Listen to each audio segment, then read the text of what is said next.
Hello students. तो students, आज जो हमारा टॉपिक है वो हमारा टॉपिक है एकिक नियम। इंग्लिश में यूनिटरी मेथड इसको कहते हैं। और हमारा जो इस टॉपिक में जो हमारे सवाल आते हैं, मैं आपको सारे के सारे मैं यहाँ पे लगभग इस टॉपिक में नो एग्जांपल्स आपको कवर करूंगा। नो एग्जांपल्स के थ्रू मैं आपको जो पूरा टॉपिक है एकिक नियम आपको समझाने की कोशिश करेंगे। तो एक एक नियम में मैं पहले भी इस पर वीडियो दे चुका हूं, लेकिन फिर भी नए सिरे से चालू कर रहे हैं तो आपको बता दूं। एक एक नियम हमारा जब हमें किसी एक चीज का रेट पता होता है और हमें बहुत सारी चीजों का रेट निकालना होता है, तो उस जगह हम कहते हैं इसको यूनिटरी मेथड, एक एक नियम। मैं एग्जांपल के थ्रू आपको समझा दूं। तो देखिए, उदाहरण हमारा नंबर 1 है। एक मजदूर की मजदूरी 5 दिन की जो मजदूरी है वो 165 रुपए है। मतलब एक मजदूर में एकदम आसान ट्रिक बताऊंगा आपको, बिल्कुल परेशानी नहीं होगी ऐसे सवाल करने में। एक मजदूर की मजदूरी 5 दिन की जो उसकी मजदूरी है वो 165 रुपए है। ठीक है, 5 दिन की 165 है। क्वेश्चन हमारा ये है कि 25 दिन की कितनी मजदूरी होगी। ठीक है, समझ में आ गया क्वेश्चन क्या कह रहा है। तो भाई या तो हमें एक दिन की उसकी मजदूरी पता होनी चाहिए, तो हम 25 दिन की निकाल सकते हैं। तो हमारे पास तरीका है इसका। हम क्या करेंगे, इसको इससे डिवाइड करेंगे और फिर जो आंसर आएगा उससे मल्टीप्लाई कर देंगे, गुणा कर देंगे, तो हमारा आंसर पता लग जाएगी।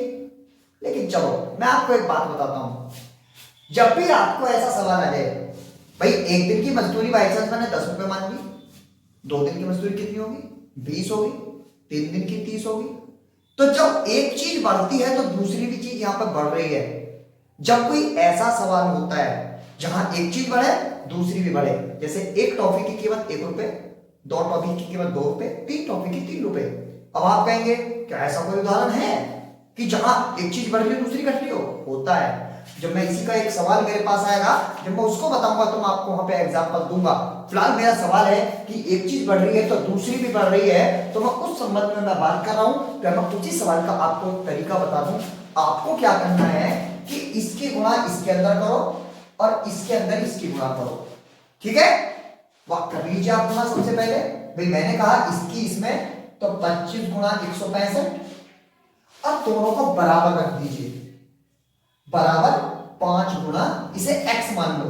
ठीक है, 5 गुणा, तो हमें x ही तो चाहिए, x चाहिए ना। अब 5 से इसको भाग कर दो, जो हमारा ये वाली चीज है ना, ये वाली जो गुणा करके 5 से भाग कर दो, तो इसको मैं 5 से इधर में भाग कर दूं तो कितना जाएगा, 5 पंजे 25, 5 बार कट गया। और 5 को अब आप 165 में क्या कर लीजिए, मल्टीप्लाई कर लीजिए, आपका आंसर आ गया। ठीक है भैया, 5 की मल्टीप्लाई आप किसमें कर लीजिए, 165 में। हमारा आंसर आ जाएगा 5 पंजे 25 का 5 हासिल 2, 5 30 तो 32 हासिल 3, 5 को 5 3 825 रुपए। ठीक है ना। जब 5 दिन की उसकी 165 है तो हमारी उसकी जो हुई 25 दिन की 825 रुपए हुई। अगला सवाल इसी तरीके का सवाल है अगला, बिल्कुल हम इसी में ही क्लियर करेंगे बिल्कुल। ठीक है, तो देखिए 9 मीटर कपड़े का मूल्य, सेम इसी तरीके से लिखो, पर ध्यान इसमें यह रखना है जिधर मीटर है उधर मीटर रहना चाहिए। 29.25 रुपए है। अब हमसे कह रहा है कि 5 मीटर कपड़े का कितनी होगी। दुनिया भर की झंझट छोड़ो भाई, हमें ये सब करना ही नहीं है। 5 मीटर की है ना, x मान लो। अब जो मैंने बात बताई ना वही करो, इसकी इधर गुणा इसकी इधर गुणा, तो 5 में गुणा हमको किसकी करनी है भाई, 29.5 की, बराबर किसके रख देना है, 9, और गुणा x के क्या कर देना है, 9 से भाग कर देना है। ठीक है, बस हो गया सवाल। अब इसको यहां करके देख लीजिए, इसको इससे डिवाइड कर दीजिए, डिवाइड करके आपका जो आंसर है वही आपका आंसर है। भाई हमने करा इसको, यदि मैं इसको डिवाइड करने लगूं, 9 तिया 27, 2 बच गया, 2 और 9 दूनी 18, ठीक है, और 9 पंजे 45, तो कितना आ गया, सॉरी 3.25, 3.25 में 5 की गुणा कर दो, 5 पंजे 25 का 5 हासिल 2, 5 दूनी 10 और 2 12 का 2 हासिल 1, 5 के 15 और 1 16। तो कितने में 5 मीटर कपड़े का मूल्य कितना हो गया भाई, 9 मीटर कपड़े का 29 था, तो 5 मीटर कपड़े का 16.25 आ गया। आपका आंसर आ गया। चलो एक और करते हैं सवाल, बिल्कुल आपको क्लियर हो जाएगा, आपका बिल्कुल एकदम क्लियर है। एक व्यक्ति 24 रुपए प्रति दर्जन की दर से 10 दर्जन क्या खरीदता है, वो पेन खरीदता है। 24 रुपए में 24 रुपए प्रति दर्जन की दर से, 24 रुपए प्रति दर्जन है, तो इसका मतलब उसने 24 रुपए प्रति दर्जन खरीदे। कितने पेन खरीदे, 10 दर्जन। ठीक है, तो 24 रुपए वाले पेन उसने क्या रुपए में खरीदे भाई, 240, क्योंकि मैंने 24 में 10 दर्जन की मल्टीप्लाई कर ली, 240 रुपए के खरीदे। अब वो 36 रुपए दर्जन के उसे बेच रहा है, तो क्या रुपए का उसे लाभ या हानि हुई। देखो लाभ हानि का हमारा सवाल नहीं है, टॉपिक इसके बाद आया वो लाभ हानि का, लेकिन फिर भी क्योंकि हमारा जनरल कॉमन सेंस का क्वेश्चन है, तो हमें कह रहा है कि भाई उसने जब 24 दर्जन, उसने 24 रुपए दर्जन के, उसने 10 दर्जन पेन खरीदे, इतनी बात तो मेरे समझ में आ गई। तो 36 रुपए दर्जन से यदि वो उन्हें बेचता है तो कितना लाभ होगा। बिल्कुल आप एक काम कर लीजिए, जो मैंने आपको बताया, कितने से भी बड़े से बड़ा सवाल हो, छोटे से छोटा सवाल हो, एकदम आपका होगा, बिल्कुल आप घबराओगे नहीं। बिल्कुल सवाल को देख के घबराना तो बिल्कुल ही नहीं है, क्योंकि यदि आप सवाल को देख के घबरा गए तो आपका सवाल नहीं गड़बड़ा गया। तो क्या करना है, 24 में मल्टीप्लाई x की कर देनी है, और फिर क्या करना है, 36 में गुणा 240 की हमको कर देनी है। इसको इससे भाग कर दीजिए, तो x बराबर 36 गुणा 240, और नीचे 24 नीचे आ जाएगा। 24 से 10 बार कट गया, 10 से 360 बार कट गया। डायरेक्ट भी आप कर सकते थे, भी जब 24 रुपए 10 दे तो 240 रुपए का खरीद रहा है, तो 36 से 10 दर्जन कितने में खरीदा बेचेगा वो, 360 रुपए में। तो हमें कितने रुपए का फायदा हुआ, सवाल इतना नहीं है, सवाल है क्या रुपए का फायदा या नुकसान हुआ। तो उसे फायदा नजर आ रहा है, हमको आ रहा है ना फायदा नजर, तो कितने रुपए का ये हम लोग निकाल लेंगे। कैसे निकालेंगे भाई, इसको इसमें से माइनस करके, ठीक है ना, 6 में 4 गया 2 और 3 में से 1 गया, 120 रुपए का उसे क्या हो रहा है, क्या हो रहा है, 120 रुपए का उसे फायदा हो रहा है, लाभ हो रहा है। क्वेश्चन ये था हमारा, क्वेश्चन की सेंस समझो, क्वेश्चन क्या कह रहा है, यदि क्वेश्चन हमें समझ में आ गया ना, तो भाई साहब बिल्कुल आप दुनिया की कायनात आपको नहीं ला सकती आपके सवाल के आंसर आने से। ठीक है, बहुत अच्छे। तो देखिए एक और हमारा इसमें सवाल है, इसको और देख लीजिए, फिर मैं नेक्स्ट क्वेश्चन लिखूंगा आपको दूसरे तरीके के। इसमें देखो 3 कुंटल 30 ग्राम, 3 कुंटल 30 ग्राम चावल का मूल्य 429 रुपए है, 429 रुपए है। तो हमसे पूछ रहा है कि 3 कुंटल चावल का मूल्य क्या होगा। तो देखिए आप इसको क्विंटल को आप ऐसे लिख सकते हैं, 3.30, 3.30 क्विंटल, इसे क्विंटल में बदल दो, का कीमत 429 रुपए है भाई, तो 3 कुंटल की कितनी होगी भाई, तो वही x मान लो, मल्टीप्लाई 21 में कर दो, 21 में कर दो। आसान है भाई, कर सकते हो यार, क्यों नहीं होगा है। अरे एक तबीयत से पत्थर उछाल के तो देखो ना, आसमान में भी छेद हो सकता है, उस बात का इस कंसेप्ट पे क्यों नहीं पढ़ते हो भाई हैं। बटे फिर क्या कर देना है, 3.30 से क्या कर दो, भाग कर दो, जो अभी मैं लगातार बता रहा हूं।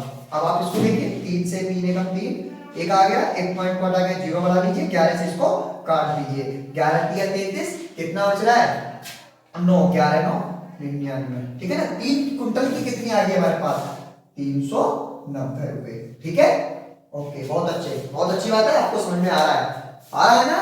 ठीक है, वेरी गुड। तो ये सवाल हमारे कुछ इस तरीके के थे कि मैंने आपको बताया कि डायरेक्ट पे, फिर मैं अगले सवाल में लिख रहा हूं, ठीक है ना, तो आप उसको देख लीजिए।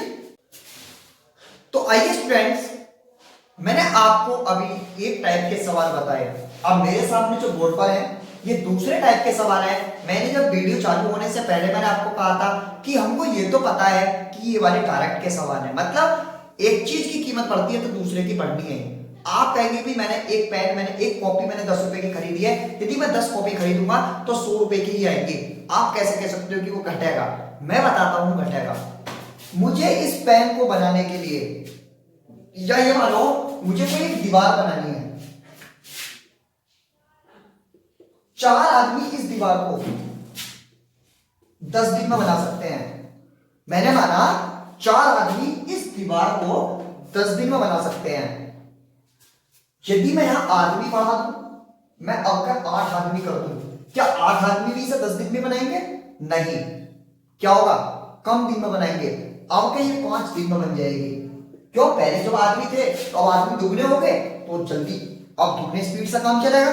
जहां 10 दिन में बनती वो 5 दिन में बनेगी। मैं आदमी और बढ़ा दूं तो ये हमारा और कम हो जाएगा, कम हो जाएगा नहीं हो जाएगा। तो एक चीज बढ़ रही है दूसरी भी घट रही है। एक और उदाहरण मैं आपको देता हूं खाने का। यदि आपके पास, मेरे पास एक प्लेट खाना है, मैं उसे खा रहा हूं तो मेरे लिए बहुत सारा आ रहा है। अब एक मेरा और मित्र आ गया, हम जने खाने वाले 2 हो गए, खाना आधा आधा बट गया। एक और मित्र आ गया, 3 हो गए, खाना 3 हिस्सों में बट गया। मतलब कम होता जा रहा है खाना पर व्यक्ति, लेकिन आदमी बढ़ते जा रहे हैं। तो ऐसे सवालों को हम इनडायरेक्ट का सवाल कहते हैं। और ऐसा सवाल हमारे को क्या दिक्कत करता है, लेकिन मेरे रहते आपको कोई सवाल दिक्कत नहीं करेगा। क्यों? क्योंकि मैं आपको बताऊंगा ऐसा तरीका जो आपको सवाल बहुत आसानी से आप लोग उसको कर सकते हैं। मेरे पास सवाल है, देखिए मैं यहां से सवाल दिखा दूं। सवाल है 4 आदमी एक काम को 2 दिन में कर सकते हैं। 4 आदमी हैं, एक काम को 4 आदमी कितने दिन में कर रहे हैं भाई? 2 दिन में। ठीक है, ओके। एक आदमी उस काम को कितने दिन में करेगा भाई? हमने मान लिया X दिन में, अभी हम मानते आ रहे हैं, हमें नहीं पता कितने दिन में वो काम करेगा। लेकिन यहां हमें ये पता है कि सवाल ये डायरेक्ट का है या इनवर्स का है, ये आपको पता लगानी होगी।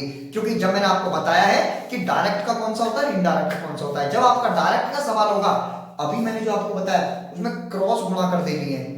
लेकिन जब आपका इनडायरेक्ट का सवाल होता है, जहां पर आपका खाने का है सवाल, आपको जहां पर सवाल है आपकी उसका खाने का, मजदूरी का, तो वहां पे इनडायरेक्ट का नियम लगता है। मतलब क्रॉस नहीं होती गुणा, गुणा ये होती है इसकी इसमें गुणा कर दीजिए और इसकी इसमें कर दीजिए। यहां आमने सामने गुणा होती है, तो मैं इसको कर दूं 4 गुणा 2 और इनको बराबर रख दो 1 गुणा x। तो इससे इसको भाग कर लीजिए, तो कितना आ गया x की वैल्यू? 4 दूनी 8। सवाल देखने में बहुत हार्ड लगेगा, आप पे सवाल नहीं भी आते होंगे तो आज के बाद आप पे सवाल आ जाएंगे, मेरी गारंटी है। क्यों? क्योंकि तरीका बहुत आसान है ना। आप ये कहते हो आप गारंटी कैसे ले रहे हो? तो गारंटी लेने के बाद मेरे पास वजूद है, मैं उसको बता सकता हूं कि हाँ सवाल ऐसा होगा। तो आपका सवाल का आंसर आ रहा है।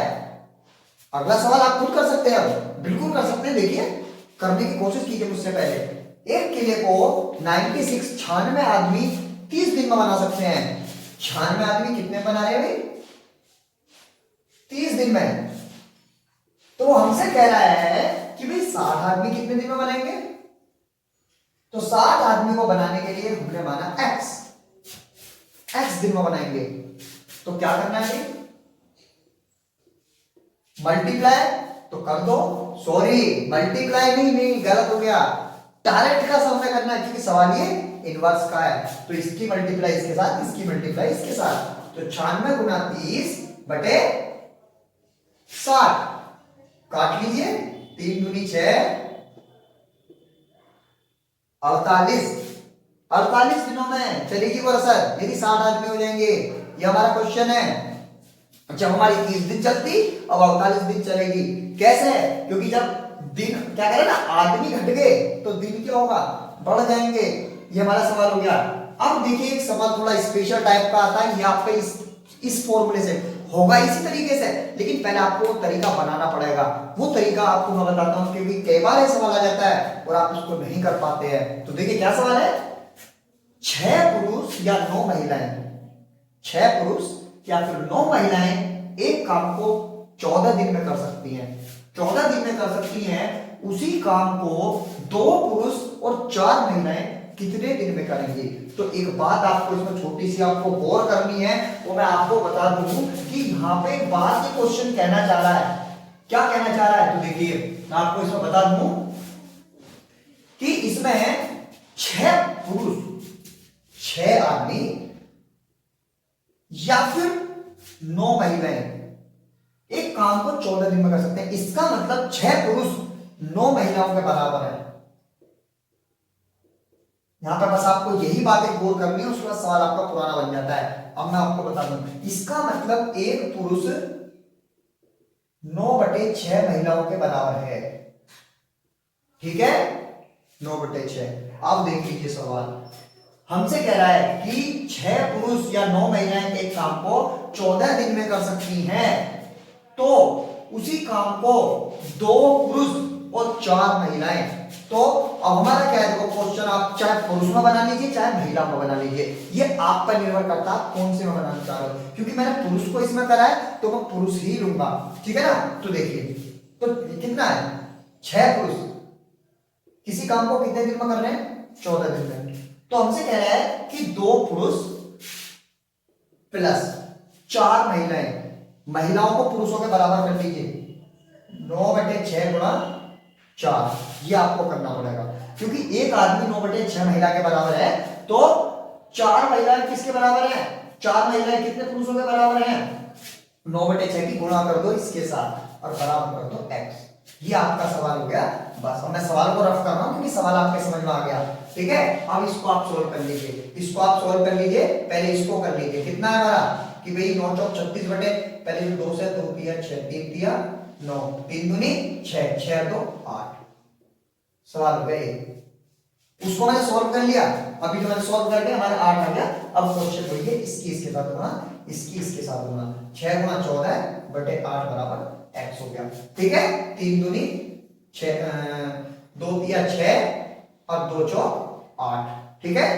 2 दूनी 2 सत्ते 14, 2 दूनी 4, 7 दिया 21, 21 बटे 2 दिन, 21 बटे 2 दिन में वो काम ये महिलाएं कर पाएंगी। समझ में आ गया ना, ठीक है। एक और सवाल है इस टॉपिक का, मेरा लास्ट सवाल है। ये वाला टॉपिक हमारा कह रहा है कि यदि 1 मीटर डंडे की छाया, यदि 1 मीटर डंडे की छाया, डंडे की छाया कितनी है, 75 सेंटीमीटर है। डंडा कितने मीटर का भाई, 1 मीटर का। छाया कितनी बन रही है, 75 सेंटीमीटर की, सेंटीमीटर की बन रही है। तो आप 1 मीटर को या तो इसको भी आप सेंटीमीटर में कर लीजिए, 100 सेंटीमीटर की छाया बन रही है, 75 सेंटीमीटर। अब हमसे कह रहा है उस पेड़ की हमको छाया, उस पेड़ की ऊंचाई बतानी है जिसकी छाया 15 मीटर बन रही है। इसका मतलब देखो छाया किस साइड बन रही थी, इस साइड, तो आपको ये छाया इस साइड ही रखनी है। ऐसा नहीं आप इस साइड रख लेंगे कि जो वैल्यू आपको दी है उसी साइड रख दो, नहीं, छाया के नीचे छाया रखनी है, अब जो चीज है उसके नीचे वो रखनी है, मजदूर के नीचे मजदूर रखना है, दिनों के नीचे दिन रखना है। ये आपको बात गौर करनी चाहिए। ऊंचाई दे रखी है छाया की तो 15 मीटर, तो कितना हो गया 1500 सेंटीमीटर, ठीक है। इसको आप x मान लीजिए। ध्यान रखना जो छाया वाला सवाल होता है वो डायरेक्ट का होता है, क्योंकि 1 मीटर है तो उसकी कितनी बनेगी तो दूसरे की उतनी ज्यादा बनेगी, तो इसमें क्रॉस मल्टीप्लाई होगी। 75 गुणा x बराबर 1500 गुणा 100, तो x बराबर गुणा बटे 75 दूनी 150, 20 बार हो गया, तो इसकी आपने मल्टीप्लाई करी 2000 सेंटीमीटर, मतलब 20 मीटर की छाया बनेगी। ये मेरा टॉपिक था आपको एक नियम। इसी तरीके के इसके आप और क्वेश्चन सॉल्व करना चाहते हैं तो आप मेरी पर्सनल क्लास से आप जुड़ सकते हैं, प्राइवेट क्लास से आप जुड़ सकते हैं जो कि ऐप के थ्रू दी जाती है। उसमें आपको सैंपल पेपर मिलता है एवरी वीक, हर संडे आपको एक पेपर मिलेगा, रोजाना का असाइनमेंट मिलेगा, आप उसको कर सकते हैं। वीडियो लेक्चर ये सब उसी में आपको पहले से अपलोडेड मिलेंगे, वहां आपको बता सकते हैं। इसके अलावा शाम को डाउट सेशन मिलेगा, ये सब आप ज्वाइन कर सकते हैं यदि आप प्राइवेट सेक्शन में चाह रहे हैं। लेकिन आप यदि यहीं पे यूट्यूब पे चाह रहे हैं तो भी आप चिंता ना करें, आपकी हेल्प में पूरी करूंगा। तो फिलहाल मुझे दीजिए इजाजत, मिलेंगे नेक्स्ट टॉपिक में। Thank you very much, good bye.